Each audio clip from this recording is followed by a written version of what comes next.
একদিন হনুমানজি আপন মনে বসে ফল খাচ্ছিলেন।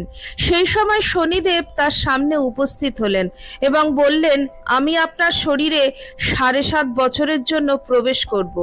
হনুমানজি তখন বললেন যে আমার শরীরে প্রবেশ করে থাকার মতন কোনো স্থান নেই, কারণ আমার মনে প্রাণে শরীরে সমস্ত জায়গায় শুধুমাত্র প্রভু শ্রীরামের বসবাস। এই কথা শুনে শনিদেব অত্যন্ত রেগে গেলেন। হনুমানজিকে বললেন, আপনি হয়তো আমার 7.5 প্রকোপ সম্পর্কে জ্ঞাত নন। আমি 7.5 বছরের মধ্যে 2.5 বছর মানুষের মাথার মধ্যে থেকে তার বুদ্ধিভ্রষ্ট করে তাকে খারাপ ভাবনা চিন্তায় পরিচালিত করি। 2.5 বছর তার পায়ে থেকে তাকে দিগ্ভ্রষ্ট করে তাকে খারাপ পথে পরিচালিত করি, আর শেষ 2.5 বছর তার জীবে অবস্থান করে তাকে অপরের কাছে খারাপ করে দিই। একথা বলে শনিদেব হনুমানজির মাথায় চেপে বসলেন। এরপর হনুমানজির মাথা চুলকোতে